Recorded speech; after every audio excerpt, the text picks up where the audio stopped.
Can I request the brothers to take the seats up here so we will have a closer audience? Thank you so much. And we're going to get started in 1 minute, inshallah.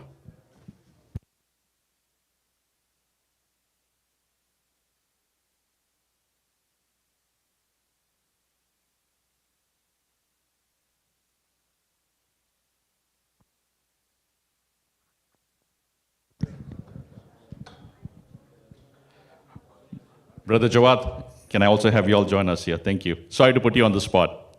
Appreciate that.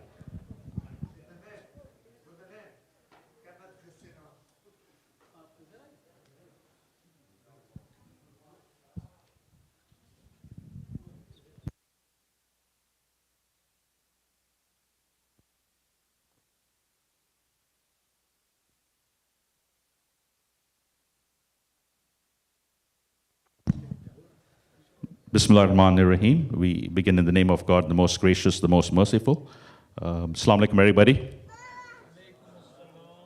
All right, let's try that again. Assalamu alaikum, everybody. All right. It's so great to see everybody here today. We have a very special event and a guest speaker who's joined us. Very excited to introduce him. Before I do that, a couple of housekeeping. We have some of our friends from the Ahle Sunnat community here, and since it's Ramzan, and I believe they will break their fast at 7:57. We'll have some refreshments at the back, so anybody who has to break their fast earlier, you can go to the back and have some light refreshments.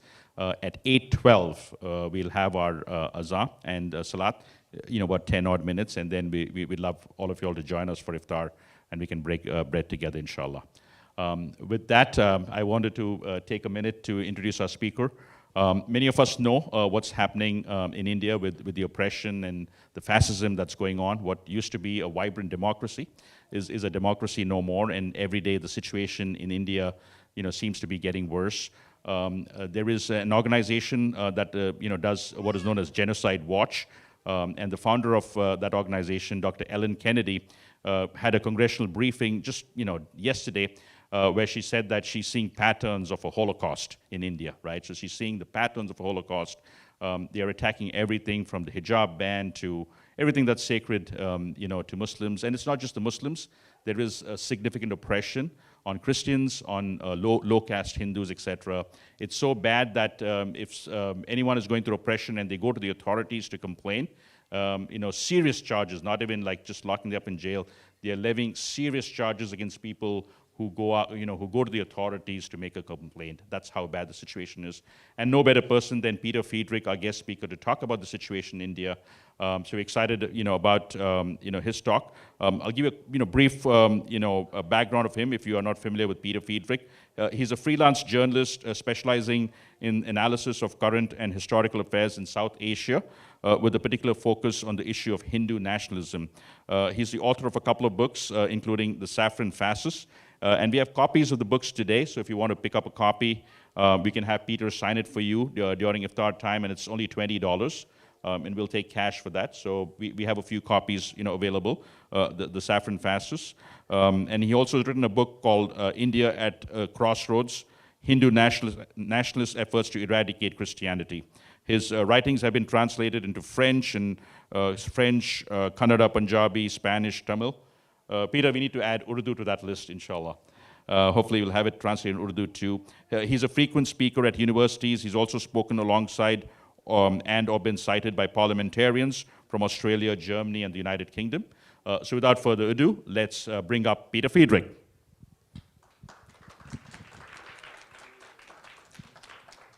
And you can also give a loud salawat for him. Okay, thanks for coming over. Peter, in case you're not familiar, the salawat is blessings on the Holy Prophet and his family.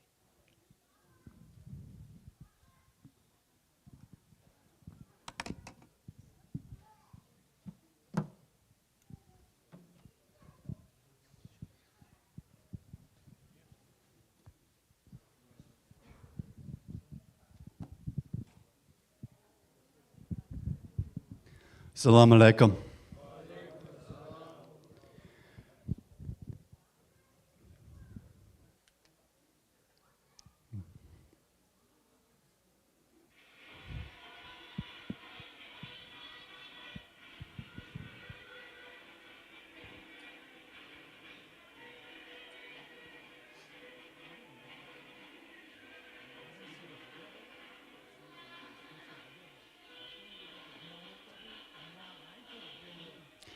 Can I get a show of hands? Who knows what the RSS is? And no, I'm not talking about really simple syndication. Show of hands, RSS. You know what it is already? If you're not raising your hand right now, I hope by the end of the night that you will be able to do so. And let's put a stop to that for the moment. This is the RSS.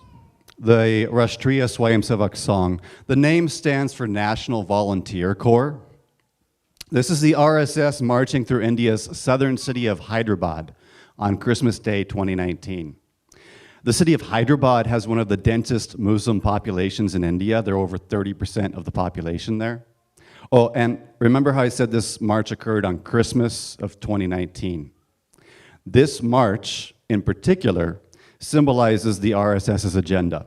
It's a Hindu nationalist paramilitary which wants to turn India into a Hindu Rashtra, that is, an exclusively Hindu nation, and it wants to eliminate Christians and Muslims from the country. The RSS is the fountainhead of Hindutva ideology. What is Hindutva? The United States Commission on International Religious Freedom says that Hindutva is an ideology which treats non-Hindus as foreign to India, treats people who are not Hindus but who live in India as being foreigners. And Amnesty International similarly says that Hindutva is the political ideology of an exclusively Hindu nation. It's an idea that India is, always has been, and always should be and will be a country for Hindus and only for Hindus. And it's basically synonymous with Hindu nationalism. Think Christian nationalism, or Islamic nationalism, or Jewish nationalism, or any other religious nationalist political ideology. And just like, say, for instance, Christian nationalism, Hindu nationalism is not Hinduism. Hindutva is not Hinduism. Hindutva is propagated by what's known as the Sangh Parivar, which is basically the family of Hindu nationalist organizations of which the RSS is the mothership. And the RSS has dozens of special interest subsidiaries. And I'm not going to get into all of them, but the most important of these are identified on this chart. Here you see, and I credit Dr. Audrey Truschke of Rutgers for creating this. Here you see the RSS as the mothership at the center. Springing out from it, you have up here on the top left, you have the VHP, Vishwa Hindu Parishad, which is the religious wing of the RSS. You have over here, bottom left, the student wing. You have over there, bottom right, the charitable wing. And not listed on here, but one of the most important, is the youth wing of what is the religious wing, that is the VHP, of the RSS. And that youth wing of the religious wing is called the Bajrang Dal. And yes, I know it's a complicated, ridiculous, spidery network, but it's important to understanding Hindu nationalism in India. And as you can see, all of these groups have parallel affiliates abroad. RSS has HSS, VHP has Vishwa Hindu Parishad of America. And all of those groups are present, all those affiliate groups are present here in the US. I'm going to get back to that though. So the question is just how significant, how powerful, how influential is the RSS or the Sangh Parivar or the Sangh, as we'll call it for short. The RSS has an estimated 6 million members. And notably, that's a number that only includes members who participate in daily activities. The VHP, the religious wing of the RSS, has nearly 7 million members estimated. While the Bajrang Dal, the youth wing of the VHP, which is the religious wing of the RSS, has around 5 million members. Combined, they easily constitute a force surpassing 10 million or more people in India. Militants, organized militants, all with a single paramilitary as their head. Now, the current chief of the RSS is Mohan Bhagwat. And since 2014, when the current government in India came into power, the RSS has grown so rapidly that Bhagwat in 2018 boasted that he can prepare, that the country, the government, can prepare the army to go to battle, to go to war in about 6 to 7 months. But the RSS could field a military force within about 3 days.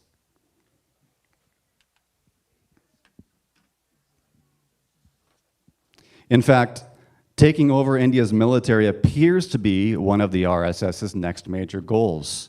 In 2019, it opened up its first army school, which is focused on training children how to become officers in the armed forces. Children who have been trained by the RSS in an RSS school with RSS ideology. In 2021, last year, Mohan Bhagwat, again the current chief of the RSS, said that he plans for the paramilitary to reach every household and to establish branches in all villages of the country by 2025. 2025 being of particular significance because it marks the paramilitary's centennial anniversary. But the RSS has already reached all the halls of national political power in India. I was talking about the family of Hindu nationalist organizations, the Sangh Parivar, and I almost forgot to mention the Bharatiya Janata Party, the BJP, one of RSS's most important subsidiaries. It's the largest political party in the world with an estimated 180 million members. And these members include Prime Minister Narendra Modi, President Venkaiah Naidu, Home Minister Amit Shah, Home Minister who's in charge of internal law and order in the country, is a member of this Hindu nationalist paramilitary. Oh, and almost 75% of all the cabinet members or cabinet ministers of the BJP government are members of the RSS or of one of its subsidiaries. Now, in 2019, Indian author Arundhati Roy warned, and I quote, "During Modi's second term, the RSS has stepped up its game. No longer a shadow state or a parallel state, it is the state. Day by day, we see examples of its control over the media, the police, the intelligence agencies. Worryingly, it appears to exercise considerable influence over the armed forces, too." Roy says worryingly. Why? What is so worrying about the RSS exerting so much influence in India? Well, the RSS is the world's oldest, largest, and fastest growing fascist organization. Founded in 1925, the same year that Hitler published Mein Kampf, his manifesto, the same year that the SS, those responsible for the Holocaust, was founded. And it has a distinctly Nazi-inspired fascist ideology of its own. This is the founder of the RSS. His name is KB Hedgavar, or his name was KB Hedgavar. He's no longer with us. His mission was to organize the entire Hindu society and put into reality that this is a nation of Hindu people, just like, in his words, Germany is a nation of Germans. Just like Germany is a nation of Germans. He said that around the 1930s, as Hitler was taking over Germany and turning it into a Nazi dictatorship. Hedgavar said that the song, the RSS, must continuously keep growing. Our goal can be achieved only if the organization grows continuously and rapidly. And the particularly menacing nature of his call to organize the entire Hindu society should not be overlooked. Because for the RSS's founders, their new paramilitary could not simply serve as an organization within the sphere of the Hindu religion, but had to become the sole, solitary custodian of Hinduism itself. The RSS wants and wanted and wants to become a head of Hinduism, controlling, dictating the actions of every segment of the religion. And this vision is explicitly stated by the RSS today, which says that it wants to expand so extensively that everything related to the religion of Hinduism will be engulfed into the RSS's system.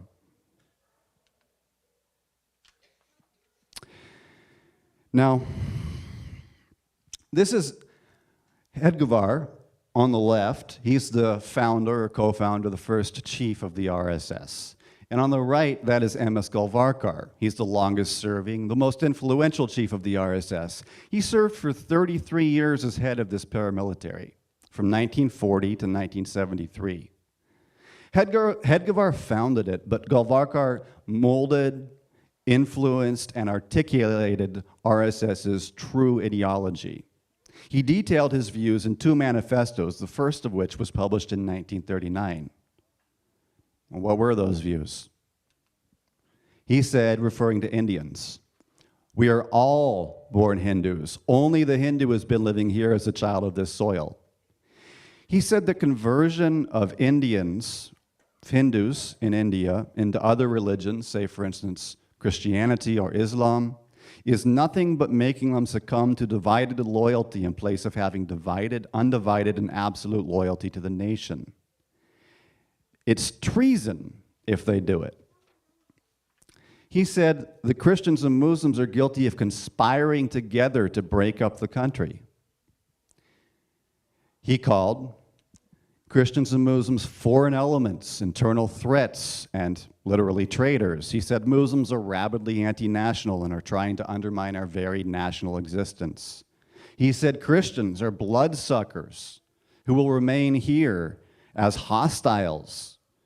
He said Muslims and Christians should give up their present foreign mental complexion. He claimed that the only way for India to achieve national unity amongst all citizens was to fuse everybody into the Hindu way of life.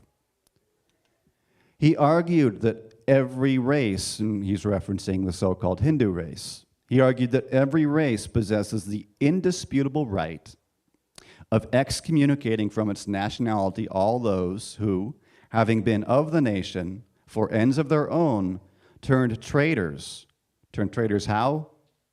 By converting. Turned traitors by not being a Hindu in India. Turned traitors and entertained aspirations contravening or differing from those of the national race as a whole. The foreign races in Hindustan, by which he means India, must either adopt the Hindu culture and language, must learn to respect and hold in reverence Hindu religion, must entertain no idea but those of the glorification of the Hindu race and culture. That is, if you're a Muslim or a Christian or some other religion living in India, you can do so if you glorify the Hindu race and culture. Must lose their separate existence to merge in the Hindu race, or may stay in the country wholly subordinated to the Hindu nation, claiming nothing, deserving no privileges, far less any preferential treatment, not even citizens' rights. Now keep in mind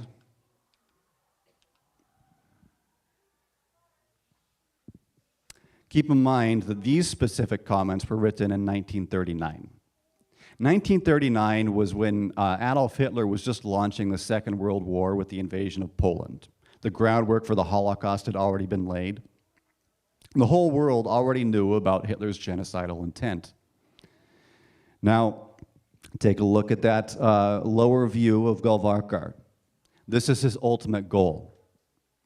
Race pride at its highest has been manifested here, he says, about the groundwork that had been laid for the Holocaust in Nazi Germany. And this is a good lesson for us in Hindustan to learn and profit by, said the chief, the longest serving and most influential chief of the RSS. So, with all that, is it any surprise then that for the past 97 years of its existence, the RSS has regularly conducted assassinations, including of Mahatma Gandhi, lynchings, terrorist bombings, dozens of small-scale pogroms, and several large-scale pogroms. This is just a sample of what they've done in India over the past 97 years.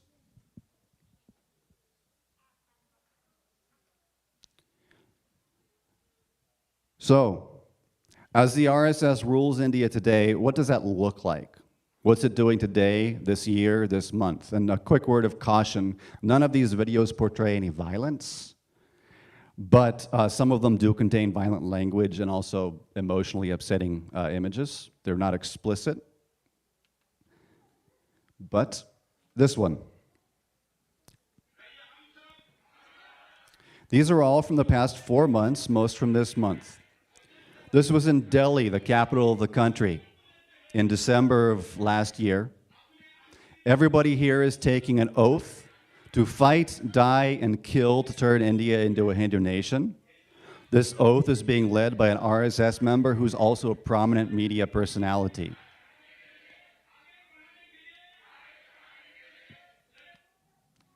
And play, please.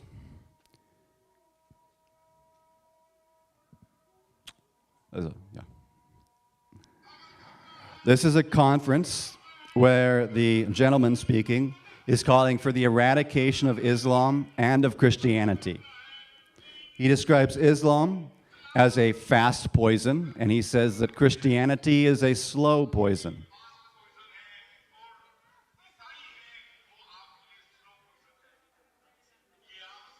He goes on to say that Islam and Christianity should be wiped off this earth.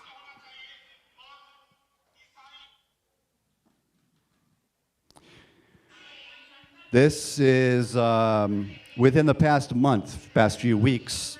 This is a rally where everybody here is taking an oath to economically boycott Indian Muslims. Neither will we sell them anything if they're Muslims.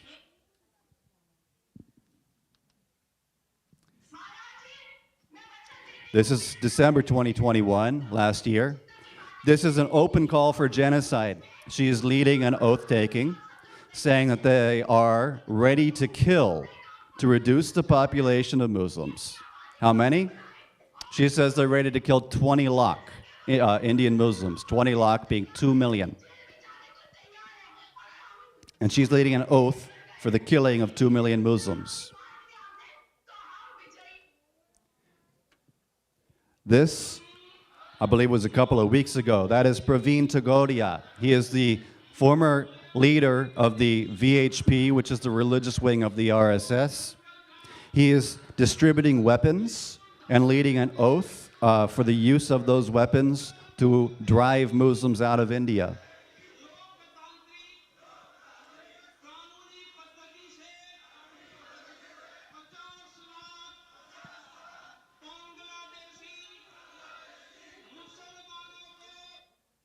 This is the weapon that they're using. This is called the Trishul. This is being freely and widely distributed to millions of people throughout India and has been used in past pogroms by the RSS. RSS rule of India also looks like militant parades dominating the streets. Here's the Bajrang Dal, the youth wing of the VHP, which is the religious wing of the RSS. I don't know about you, but if I knew that those people didn't want me as a non-Hindu living in their country, I'd be terrified having them marching by in the streets like that. RSS rule of India also looks like this, an open rape threat against Muslim women. This is outside of a mosque within the past month, I believe. This is outside of a mosque. This is during Ramadan, a few weeks back. This is outside of a mosque. RSS rule of India looks like mobs of hundreds or thousands of armed, probably drugged up youth brandishing weapons outside of a mosque during Ramadan and throwing a rave.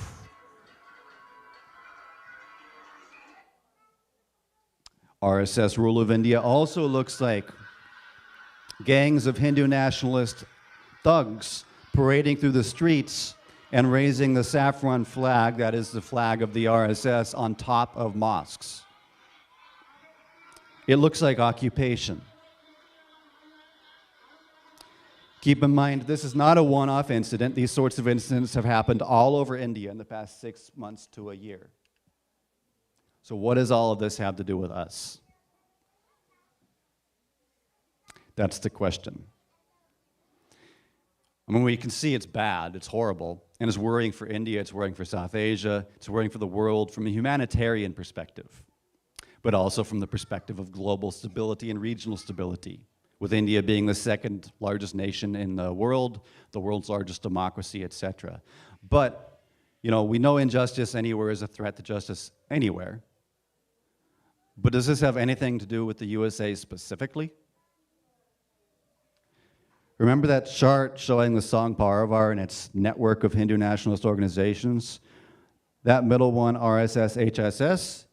Take a look over there, top right, BJP, OFBJP. The HSS stands for Hindu Swayamsevak Sangh, that's the international wing of the RSS, and the OFBJP stands for Overseas Friends of the BJP, that's the international wing of the BJP, and we have them in force here in America. Video. This is the HSS marching in Houston, one of their bastions, just a couple of years ago. Does that look anything to you like the video that we opened with of the RSS marching in Hyderabad? HSS and Overseas Friends of the BJP, they're separate organizations, but their membership is basically interlinked.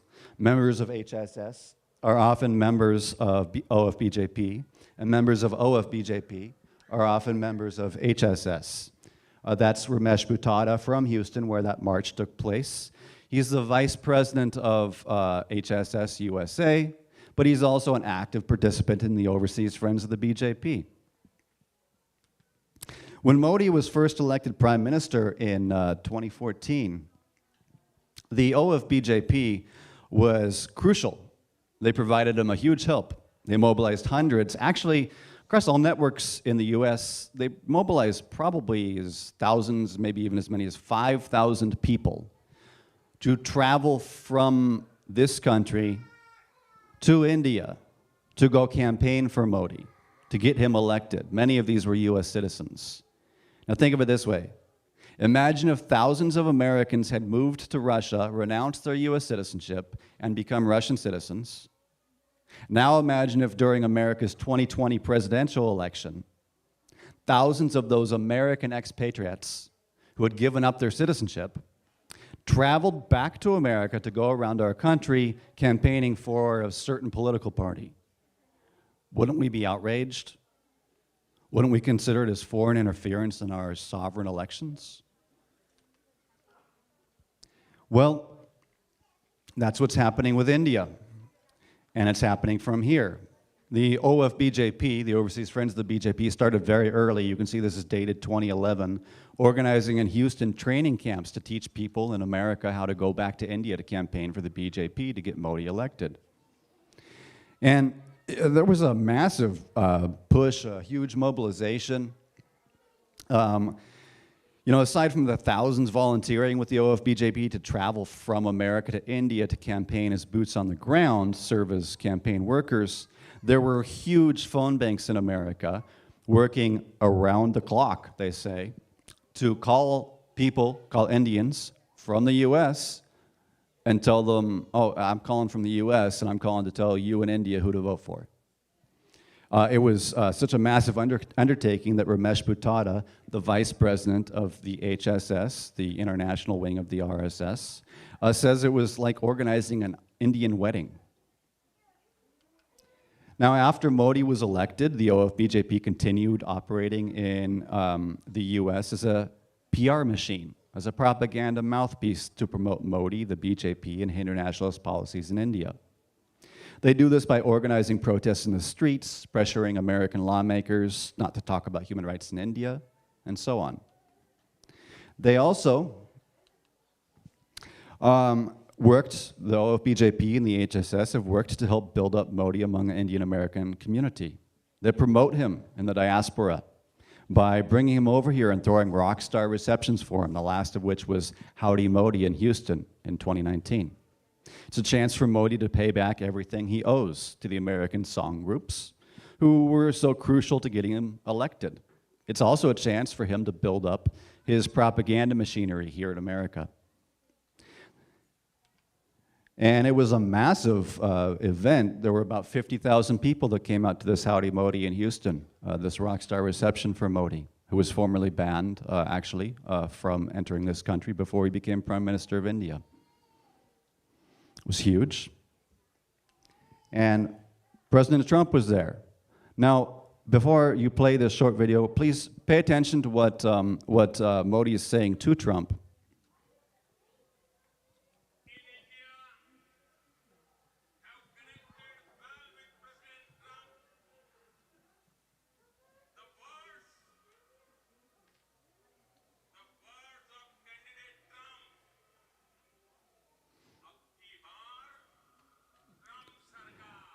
Now, that didn't turn out so well, but Ab ki bar Trump Sarkar, for those of you who don't know, essentially means once more the Trump regime.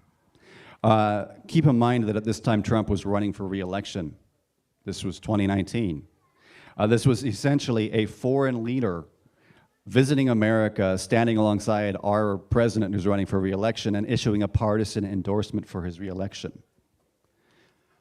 Now, a few months later, open threat of foreign interference in our elections as the BJP leader, top leader, threatened after Bernie Sanders, running for president, criticized the Indian government, the Modi government, for its role in the February 2020 Delhi pogrom. This BJP leader openly threatened foreign interference in our elections.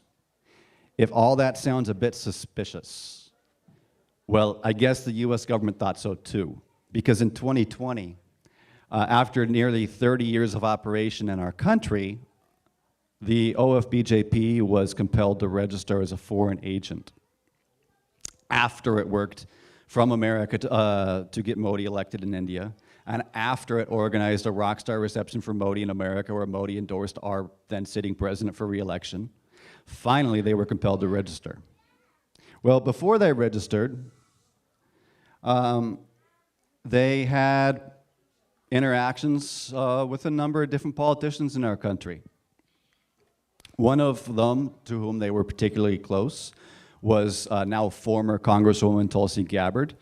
Here she is in 2014 on the left at a OFBJP banquet celebrating Modi's election. And she's posing at the time with the international chief of the Overseas Friends of the BJP. And what's she wearing? She's wearing the BJP colors. She's wearing a BJP emblazoned scarf.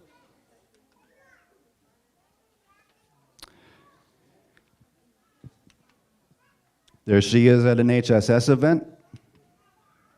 Oh, and there she is, that's her wedding, and the gentleman on the right there, that happens to be the vice president of the HSS, the international wing of the RSS, at her wedding. But Tulsi Gabbard's not alone. We also have actually current Congressman Raja Krishnamurti from Chicago. And there he is at an event, an HSS event, and not just any HSS event, but one that was actually organized to celebrate the founding of the RSS. And notice those pictures behind Congressman Krishnamurti. That one, right there with the yellow flowers. Does he look familiar? That's Golvarkar, the longest serving and most influential chief of the RSS. And what did Golvarkar say? Oh yeah, Golvarkar called the groundwork for the Holocaust, race pride, manifest at its highest, and said it was a good lesson to learn and profit by. Is that what Krishnamurti stands for?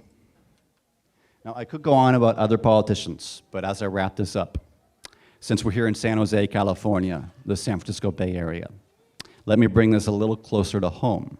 Here we have Saratoga City Councilor Rishi Kumar, who is also running for US Congress.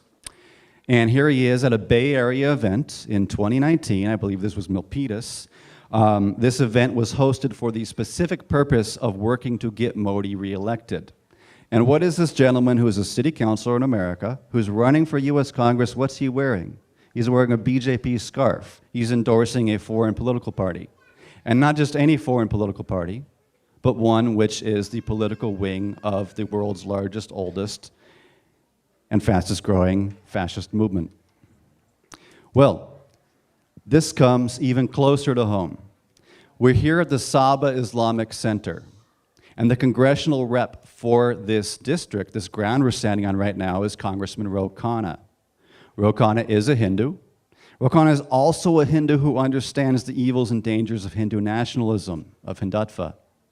So, because he does, in 2019, Congressman Ro Khanna took a stand. He said that it is the duty of every American politician of Hindu faith to reject Hindutva. It was a bold, a courageous, and a principled stand. And what happened? Ro Khanna's stand against Hindutva caused the HSS and the OFBJP members here in the Bay Area, in this city, in this congressional district, to prop up a pro-Hindutva candidate to try and steal Ro Khanna's seat in the US Congress. This gentleman on the far left is Ritesh Tandon. He ran for Congress against Khanna and lost in 2020. Here's what he proudly boasted about. He boasted about his father's RSS credentials. He boasted about how he was motivated to run for Congress. His primary motivation to run for Congress was Congressman Ro Khanna's anti-Hindutva comments. Oh, and importantly, who are these other people with Ritesh Tandon, who's a candidate for US Congress? And this is while he's on the campaign trail. On the right is Chandru Bamra, a former president of the Overseas Friends of the BJP, which is now a registered foreign agent in America. And in the center is Sambit Patra, an official spokesperson of the BJP, of India's BJP. He's an Indian politician from the BJP. These gentlemen are posing here with a candidate for US Congress who's on the campaign trail. Now, there's so much more that we could discuss, but for tonight, the real question is, what can we do? What can you do?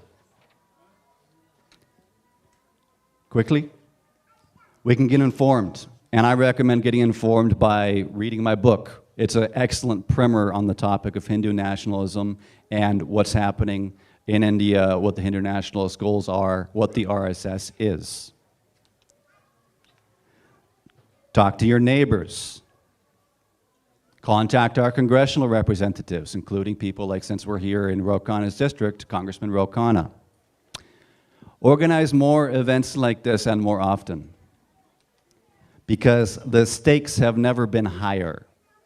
There's an impending genocide, and I say that with no exaggeration or hyperbole whatsoever. There is an impending genocide of Indian Muslims and other minorities in India that is going on right now. Thank you.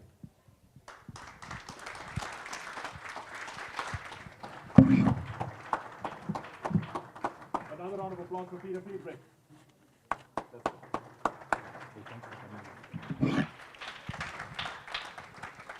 Well, that was very informational. I'd love to have had more time with Peter. In fact, we wanted to see if we could do a Q&A, but there's other programs lined up, so we'd love to invite him back. Peter, we'd love to have you come back for another event in the near future. Peter has been doing tremendous work, so please try to follow him on Twitter, on the other social media channels, and also subscribe to his email list. He has a very nice email distribution list with updates, etc. I'd encourage everyone to go to his website, peterfriedrich.com, and sign up for his email list. Please keep him in your best wishes. So we're getting ready for Salat time now. We'll have Salat, and then we'll break iftar together. Can I ask some volunteers to move the chairs and clear up the place for the prayer, please? We'll get ready for Salat.